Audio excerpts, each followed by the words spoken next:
Pembacaan Alkitab 22 April Perjanjian Lama, Yosua 24 ayat 1 sampai 33. Kemudian Yosua mengumpulkan semua suku orang Israel di Sikem. Dipanggilnya para tua-tua orang Israel, para kepalanya, para hakimnya, para pengatur pasukannya. Lalu mereka berdiri di hadapan Allah. Berkatalah Yosua kepada seluruh bangsa itu, "Beginilah firman Tuhan Allah Israel dahulu kala di seberang sungai Efrat. Disitulah diam nenek moyangmu, yakni Tera, ayah Abraham dan ayah Nahor. Dan mereka beribadah kepada Allah lain. Tetapi aku mengambil Abraham, bapamu itu, dari seberang sungai Efrat, dan menyuruh dia menjelajahi seluruh tanah Kanaan. Aku membuat banyak keturunannya dan memberikan Ishak kepadanya. Kepada Ishak kuberikan Yakub dan Esau. Kepada Esau kuberikan pegunungan Seir dan menjadi miliknya, sedang Yakub serta anak-anaknya pergi ke Mesir. Lalu aku mengutus Musa serta Harun dan menulahi Mesir, seperti yang kulakukan tengah-tengah mereka. Kemudian aku membawa kamu keluar, setelah aku membawa nenek moyangmu keluar dari Mesir, dan kamu sampai ke laut. Lalu orang Mesir mengejar nenek moyangmu dan dengan kereta dan orang berkuda ke laut Teberau. Mereka itu berteriak-teriaklah mereka kepada Tuhan. Maka diadakannya gelap antara kamu dan orang Mesir itu, dan didatangkannya air laut atas mereka sehingga mereka diliputi. Dan matamu sendiri telah melihat apa yang kulakukan terhadap Mesir. Sudah itu lama kamu diam di padang gurun. Aku membawa kamu ke negeri orang Amori yang diam di seberang sungai Yordan. Dan ketika mereka berperang melawan kamu, mereka kuserahkan ke dalam tanganmu sehingga kamu menduduki negerinya. Sedang mereka kupunahkan dari depan kamu. Ketika itu Balak bin Sipor, raja Moab, bangkit berperang melawan orang Israel. Disuruhnya memanggil Bileam bin Beor untuk mengutuki kamu. Tetapi aku tidak mau mendengarkan Bileam, sehingga ia pun memberkati kamu. Demikianlah aku melepaskan kamu dari tangannya. Setelah kamu menyeberangi sungai Yordan dan sampai ke Yerikho, berperanglah melawan kamu warga-warga kota Yerikho, orang Amori, orang Feris, orang Kanaan, orang Het, orang Girgasi, orang Hewi dan orang Yebus, tetapi mereka itu kuserahkan ke dalam tanganmu. Kemudian aku melepaskan tabuhan mendahului kamu, dan binatang-binatang ini menghalau mereka dari depanmu. Seperti kedua raja orang Amori itu, sesungguhnya bukan oleh pedangmu dan bukan pula oleh panamu. Demikianlah aku berikan kepadamu negeri yang kamu peroleh tanpa bersusah-susah, dan kota-kota yang tidak kamu dirikan. Tetapi kamulah yang diam di dalamnya, juga kebun-kebun anggur dan kebun-kebun zaitun yang tidak kamu tanami. Kamulah yang makan hasilnya. Oleh sebab itu takutlah akan Tuhan dan beribadahlah kepadanya dan dengan tulus ikhlas dan setia. Jauhkanlah Allah yang kepadanya nenek moyangmu telah beribadah di seberang sungai Efrat dan di Mesir, dan beribadah kepada Tuhan. Tetapi jika kamu anggap tidak baik untuk beribadah kepada Tuhan, pilihlah pada hari ini kepada siapa kamu akan beribadah.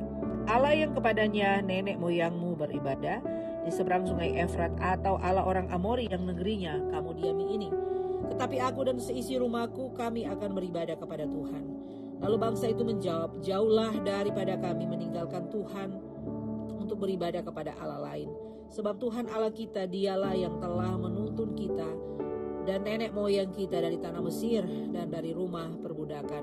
Dan yang telah melakukan tanda-tanda mujizat yang besar ini di hadapan mata kita sendiri, yang telah melindungi kita sepanjang jalan yang kita tempuh dan di antara semua bangsa yang kita lalui, lalu menghalau semua bangsa dan orang Amori penduduk negeri ini.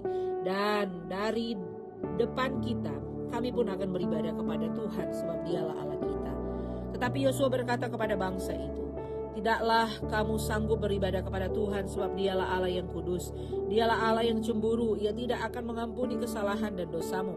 Apabila kamu meninggalkan Tuhan dan beribadah kepada Allah asing, maka ia akan berbalik daripadamu dan melakukan yang tidak baik kepada kamu, serta membinasakan kamu setelah ia melakukan yang baik kepada kamu dahulu." Tetapi bangsa itu berkata kepada Yosua, "Tidak hanya kepada Tuhan saja kami akan beribadah." Kemudian berkatalah Yosua kepada bangsa itu, "Kamulah saksi terhadap kamu sendiri bahwa kamu telah memilih Tuhan untuk beribadah kepadanya." Jawab mereka, "Kamilah saksi." Ia berkata, "Maka sekarang jauhkanlah Allah asing yang ada di tengah-tengah kamu, dan condongkanlah hatimu kepada Tuhan Allah Israel." Lalu jawab bangsa itu kepada Yosua, "Kepada Tuhan Allah kita kami akan beribadah, dan firman-Nya akan kami dengarkan. Pada hari itu juga Yosua mengikat perjanjian dengan bangsa itu dan membuat ketetapan dan peraturan bagi mereka di Sikem. Yosua menuliskan semuanya itu dalam kitab hukum Allah. Lalu ia mengambil batu yang besar dan mendirikannya di sana, di bawah pohon besar di tempat kudus Tuhan. Kata Yosua kepada seluruh bangsa itu, sesungguhnya batu inilah akan menjadi saksi terhadap kami. Sebab telah didengarnya segala firman Tuhan yang diucapkan kepada kita. Sebab itu batu ini akan menjadi saksi terhadap kamu, supaya kamu jangan menyangkal Allahmu. Sudah itu Yosua melepas bangsa itu pergi masing-masing ke milik pusakanya. Dan sesudah peristiwa-peristiwa ini, maka matilah Yosua bin Nun, hamba Tuhan itu, ketika berumur 110 tahun. Lalu ia dikuburkan di daerah milik pusakanya di Timnat Serah dan di pegunungan Efraim di sebelah utara sungai Gunung Gaas. Orang Israel beribadah kepada Tuhan sepanjang zaman Yosua dan sepanjang zaman orang tua-tua yang hidup lebih lama daripada Yosua dan yang mengenal segenap perbuatan yang dilakukan Tuhan kepada orang Israel. Tulang-tulang Yusuf yang dibawa oleh orang Israel dari Mesir dikuburkan mereka di Sikem, di tanah milik yang dibeli Yakub dengan harga 100 kesita dari anak-anak Hemor bapa Sikem, dan yang ditentukan bagi Bani Yusuf menjadi milik pusaka mereka. Juga Eleazar bin Harun mati, dan dia dikuburkan di bukit yang diberikan kepada Pinehas, anaknya itu, di pegunungan Efraim. Pembacaan dari Perjanjian Baru Lukas 21 ayat 1 sampai 28. Ketika Yesus mengangkat mukanya, ia melihat orang-orang kaya memasukkan persembahan mereka ke dalam peti persembahan. Ia melihat juga seorang janda miskin memasukkan 2 peser ke dalam peti itu. Lalu ia berkata, aku berkata kepadamu, sesungguhnya janda miskin ini memberi lebih banyak daripada semua orang itu. Sebab mereka semua memberi persembahannya dari kelimpahannya, tetapi janda ini memberi dari kekurangannya. Sebab ia memberi seluruh nafkahnya. Ketika beberapa orang berbicara tentang bait Allah dan mengagumi bangunan itu yang dihiasi dengan batu yang indah-indah dan dengan berbagai-bagai barang persembahan, berkatalah Yesus, apa yang kamu lihat di situ? Akan datang harinya di mana tidak ada satu batu pun akan dibiarkan terletak di atas batu yang lain. Semuanya akan diruntuhkan. Dan murid-muridnya bertanya kepada Yesus, katanya, Guru, bila manakah itu akan terjadi dan apakah tandanya kalau itu akan terjadi? Jawabnya, waspadalah supaya kamu jangan disesatkan, sebab banyak orang yang datang dengan memakai namaku dan berkata, akulah dia, dan saatnya sudah dekat, janganlah kamu mengikuti mereka. Dan apabila kamu mendengar tentang peperangan dan pemberontakan, janganlah kamu terkejut, sebab semuanya itu harus terjadi dahulu, tetapi itu tidak berarti kesudahannya akan datang segera. Ia berkata kepada mereka, bangsa akan bangkit melawan bangsa, dan kerajaan melawan kerajaan. Dan akan terjadi gempa bumi yang dahsyat, dan di berbagai tempat akan ada penyakit sampar dan kelaparan. Dan akan terjadi juga hal-hal yang mengejutkan dan tanda-tanda yang dahsyat dari langit. Tetapi sebelum semuanya itu, kamu akan ditangkap dan dianiaya. Kamu akan diserahkan ke rumah-rumah ibadat dan penjara-penjara. Kamu akan dihadapkan kepada raja-raja dan penguasa-penguasa oleh karena namaku. Hal itu akan menjadi kesempatan bagimu untuk bersaksi. Sebab itu tetapkanlah di dalam hatimu, supaya kamu jangan memikirkan lebih dahulu pembelaanmu. Sebab aku bersendiri akan memberikan kepadamu kata-kata hikmat, sehingga kamu tidak dapat ditentang atau dibantah lawan-lawanmu. Dan aku akan diserahkan juga oleh orang tuamu, saudara-saudaramu, kaum keluargamu, dan sahabat-sahabatmu, dan beberapa orang di antara kamu akan dibunuh. Dan kamu akan dibenci semua orang oleh karena namaku.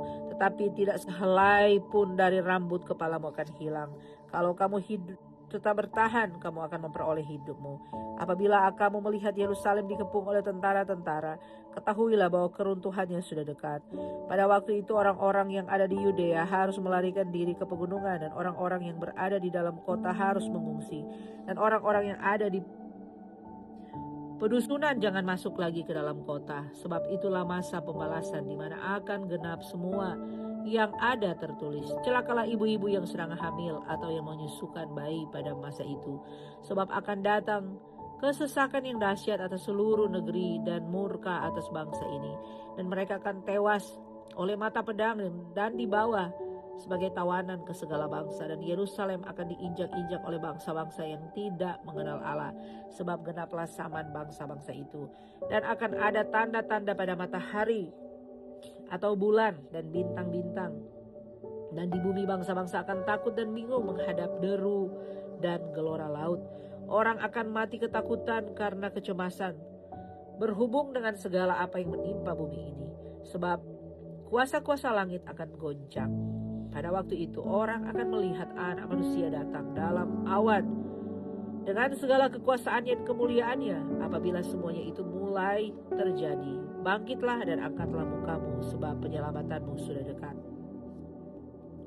Pembacaan dari Mazmur 89 ayat 39 sampai 53. Tetapi engkau sendiri menolak dan membuang menjadi gemas kepada orang yang kau urapi, membatalkan perjanjian dengan hambamu, menajiskan mahkotanya laksana debu, melanda segala temboknya, membuat kubu-kubunya menjadi reruntuhan. Semua orang yang lewat di jalan merampoknya, dan ia menjadi celah bagi tetangganya. Engkau telah meninggikan tangan kanan para pahlawannya, tetapi semua membuat musuhnya bersukacita. Juga kau balikan mata pedangnya, dan tidak membuat dia dapat bertahan dalam peperangan. Engkau menghentikan kegemilangan, dan tahtanya kau campakkan ke bumi. Kau pendekkan masa mudanya, kau selubungi dia dengan malu. Berapa lama lagi ya Tuhan engkau bersembunyi terus menerus? Berkobar-kobar murkamu laksana api. Ingatlah apa umur hidup itu, betapa sia-sia kau ciptakan semua anak manusia. Siapakah yang akan hidup dan yang tidak mengalami kematian, yang tidak meluputkan nyawanya dari kuasa dunia orang mati? Di manakah kasih setiamu yang mula-mula ya Tuhan, yang telah kau janjikan dengan sumpah kepada Daud demi kesetiaanmu? Ingatlah celah hambamu ya Tuhan, bahwa dalam dadaku aku menanggung penghinaan segala bangsa yang dilontarkan oleh musuh-musuhmu ya Tuhan, yang dilontarkan mencela jejak langkah orang yang kau urapi. Terpujilah Tuhan untuk selama-lamanya. Amin. Ya amin. Pembacaan dari Amsal. Hikmat hari ini Amsal 13 ayat 20 sampai 23. Siapa bergaul dengan orang bijak menjadi bijak, tapi siapa berteman dengan orang bebal menjadi malang. Orang berdosa dikejar oleh malapetaka, tetapi ia membalas orang benar dengan kebahagiaan. Orang baik meninggalkan warisan bagi anak cucunya, tetapi kekayaan orang berdosa simpan bagi orang benar. Huma orang miskin menghasilkan banyak makanan, tetapi ada yang lenyap karena tidak ada keadilan. Demikian pembacaan Alkitab hari ini.